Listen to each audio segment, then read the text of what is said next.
For many of us, these past few months have brought us closer to a deeper understanding of the passion and crucifixion of Jesus Christ than perhaps at any other time in our lifetimes.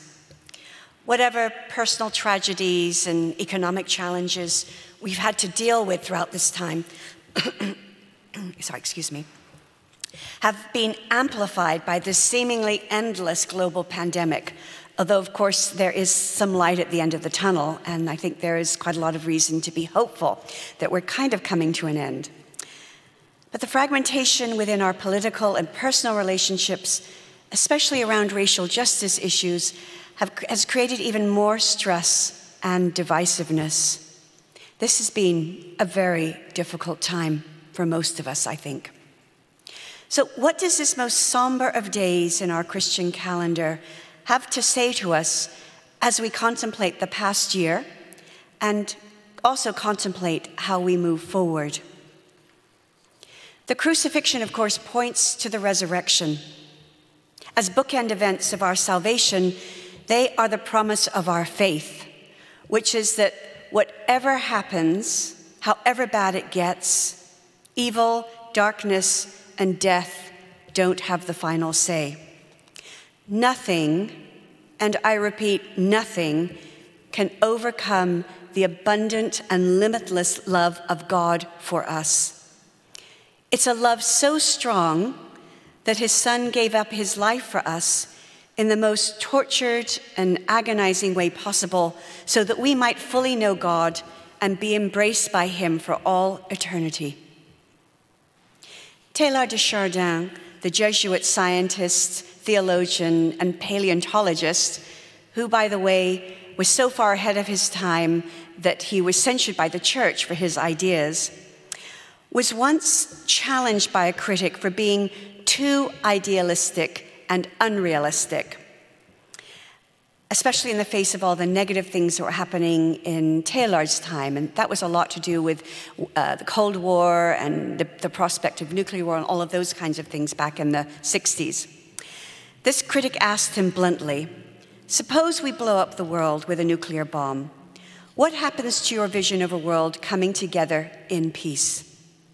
And Teilhard responded, "If we blow up the world by nuclear bombs, that will set things back by some millions of years, but eventually what Christ promised will come about, not because I wish it, but because God has promised it. And in the resurrection, God has shown that God is powerful enough to deliver on that promise." When I first heard this story some years ago, quite frankly, I was blown away by it, if you'll excuse that terrible pun. It's an extraordinary testament of faith and hope, and one which I found very comforting and reaffirming of the deepest reality of our faith. At the same time, and I am making a public confession here, there are moments when I survey the world and our country, and all the things that are happening, and I become a little impatient and discouraged.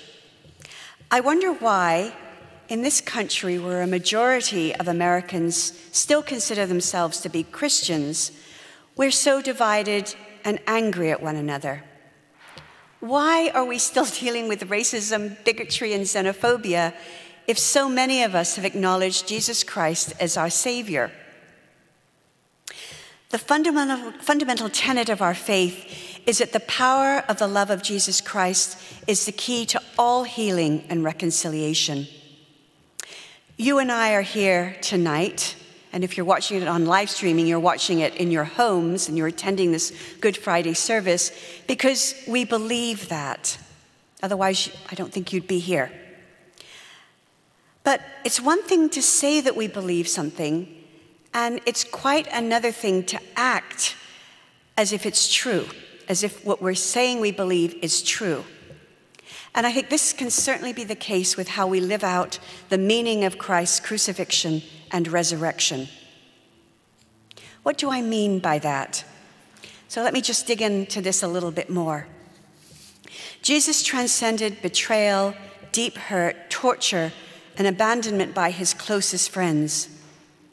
In the fulcrum of that suffering, he was able to love and forgive those who hurt him the most.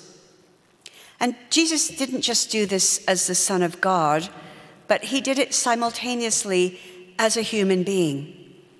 But in order to be able to love and forgive without limits, he was able to transcend something else, which each and every one of us here experiences, and all human beings experience, and that is fear. I want to spend just a couple of minutes talking a little bit about fear and its role in how we act, or in how we fail to act when we're trying to live out our faith. So it's very clear from the Gospels that Jesus experienced excruciating fear in the last hour of his life up until the point of his death. Luke's Gospel tells us that Jesus was so overwhelmed with anguish in the Garden of Gethsemane as he confronted the reality of what was about to befall him, that he sweated drops of blood. In Matthew and Mark, Jesus' anguish is palpable in the last word that he cries out, my God, why have you forsaken me?" But despite the inhibiting and debilitating effects of fear, Jesus' heart was still able to expand, to embrace, to forgive, and to love even those who hurt him the most. It's very natural to be fearful, and fear in and of itself isn't a bad thing. In fact, it's actually a very good thing. Fear protects us and keeps us safe by helping us to make wise and prudential decisions and judgments. But just like any other emotion, if it becomes too dominant, or if it isn't rooted in reality, then it's no longer a constructive thing, and it can become incredibly negative and divisive, life-quenching rather than life-saving and life-giving. And this kind of fear is the opposite of faith and hope. And it's the very opposite of the love that Jesus brought with him into the world. When I look around at what is happening in our country and in many places around the world, so much of it is rooted in this kind of fear. Racism, bigotry, and xenophobia are all the byproducts of what I call negative fear. And much of that fear that's being spread in our society is rooted not in the truth, but rather in deliberately spread lies, misinformation, and conspiracy theories. Attacking those of Asian descent because of a false equation with the spread of the coronavirus is not only appalling, but it serves to divide us still further, spreading even more fear like a contagion. Falsely labeling immigrants of color coming to our southern border as freeloaders and criminals, or even worse, is appalling and the very opposite of the transformative, sacrificial, and redemptive love that Jesus Christ gifted to us through his death on the cross.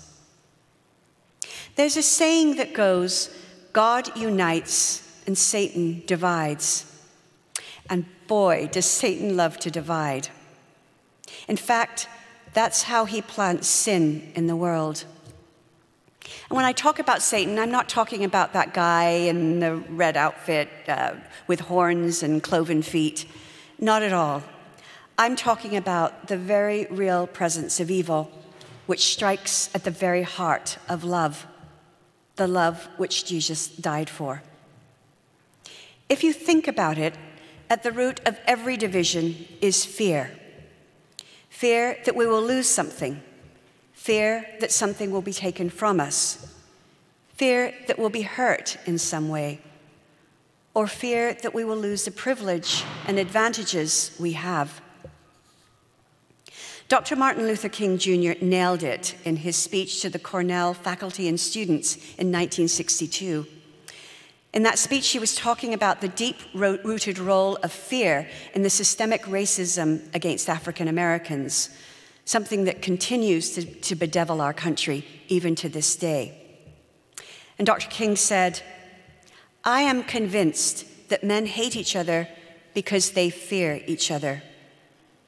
They fear each other because they don't know each other, and they don't know each other because they don't communicate with each other. and they don't communicate with each other because they are separated from each other.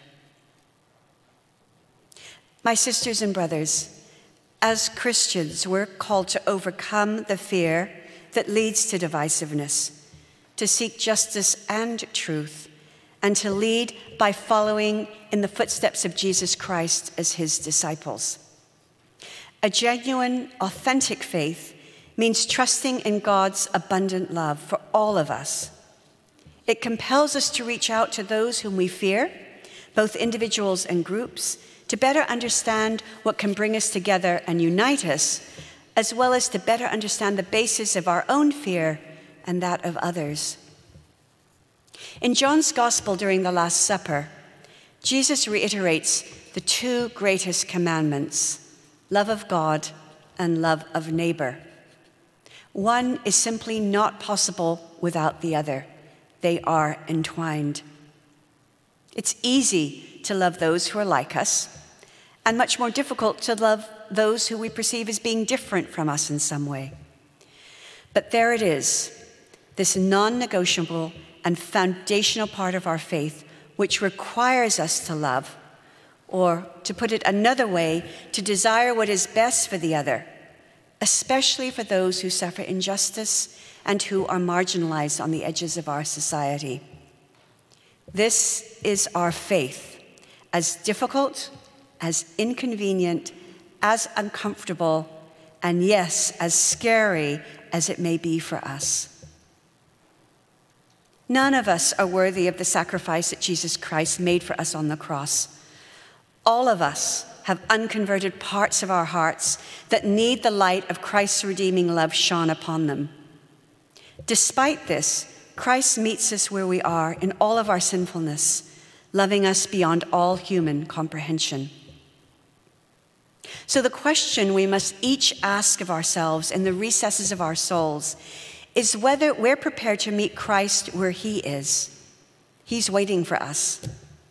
Can we dig deep into ourselves to look at where we need healing and how we can become reconcilers and harbingers of God's abundant love rather than dividers and polarizers? Can we muster the soul force, to borrow Dr. King's term, to make manifest in the most profound possible way the love of Jesus Christ that led him to the cross on that fateful day 2,000 years ago? The world, and not just our souls, cries out for our yes.